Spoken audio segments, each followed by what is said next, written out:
name is Dmitry Shkurko, National News Agency of Ukraine. First question to General Siren.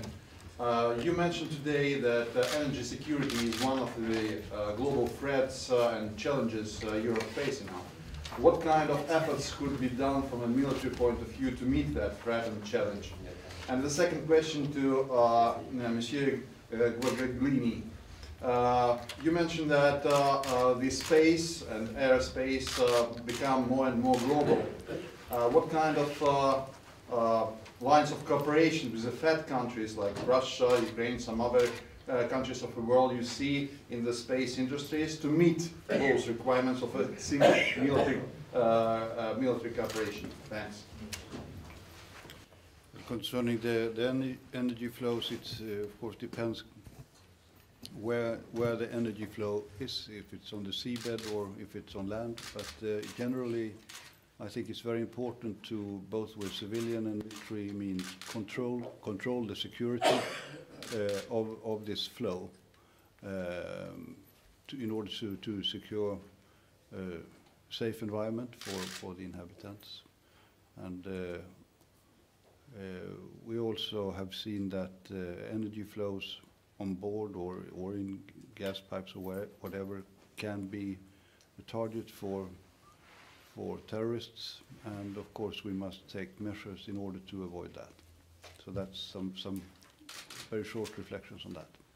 Regarding space, first of all, I was referring to Western Europe because until now we have, for example, in Earth observation satellite, we have national program. For example, Scope SkyMed is the Italian one. The Italian government make an agreement with the French, so we have a two-nation program, but it's not the European program. Their capability to be on the a single part of the world just every 6 hours. It's clear that if the satellite were more, the presence would be often. So it's clear that we use, for example, the Cosmos Skynet use a radar systems, which is able to spot the Earth, no, in any type of meteorological aspect. This was used for China during the earthquakes, also in Haiti. If we have a common program, it would be better because we could control completely the Earth in any weather condition, in any times. It's clear that for specific resolution, we need the G2G because they are used in military, not in civil application. Because above the meter is civil application, under the meter is military. In this case, we need the G2G agreements. Thank you.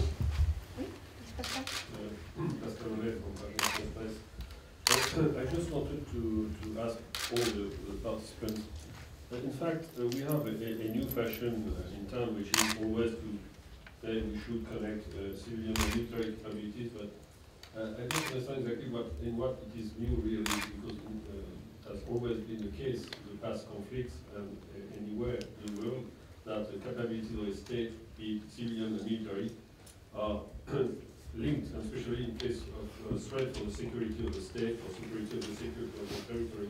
So what is new? For instance, the title of the conference, it is said to secure Europe, but people on the stage a few minutes ago mentioned Afghanistan. The security of Europe, and I know that is protected well in the Hindu Kush area, but to secure Europe, it seems to me that it is a need for a connection here between, let's say, firemen and army, which has been the case for decades in many countries.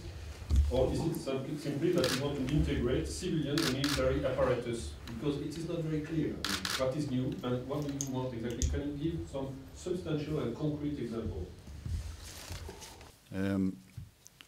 I can, let me have some different aspects on this issue. I agree that we have been talking about this for a long time, and I also said earlier that it's time now to come from sounds to things. And I think, in the first aspect, is that the new Lisbon Treaty have given us the facilities with the External Action Service, that we now have an organization that really can deal with this kind of questions. The second aspect is the newly experiences that we have from different conflicts. You mentioned Afghanistan. I will also mention the Balkans, where there is a very clear integration between the civil and the military efforts, and also in Iraq. The third aspect I have on this is that we are facing, as I mentioned earlier, also new threats that aren't purely military. To meet them, it's a case for the whole society. And it's threats that doesn't feel any borders, nor civilian, militarily, or country borders. And a new aspect on this is also the technology. I think that the military demands have been the driver for technology development up till, well, let's say, 5 or 10 years. Now it's the civilian demands who is in the front seat. And that is also one factor that makes us, force us to come together. And this new technology also gives us action in real time now, which also you are facing completely new leadership between military and civilian leaders, and which also really is a driver to do this integration. And I also mentioned the economy a couple of times. I think we cannot make about the same things in two parallel barrels. So there's some aspects on this. May I add something? As a supplier, I could say that we have different requests, different program. No, for example, for maritime control, we have a request from the Navy. We have a request for Coast Guard. We have a request regarding also pollution. It's clear that we use the same type of monitor. We use the helicopters, but we hope that in the future, if there is more synergy, more coordination, we could spare money, because at the present we have no such amount of money in Europe, but at the same time we have a more effective system, no? Able to give all the answer regarding all this aspect. This is very important for us. What's new? The Lisbon Treaty is new, and the Lisbon Treaty is new, and the former pillar structure is now gone. It doesn't exist anymore. We have a high representative who is at the same time Vice President of the Commission, a key position to bridge the activities between the Council side and the Commission side.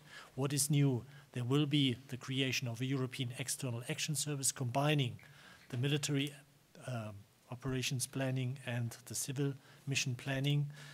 What's new furthermore, we have got 10 years of CSDP experience, and what's new is the willingness to move from talks to acts.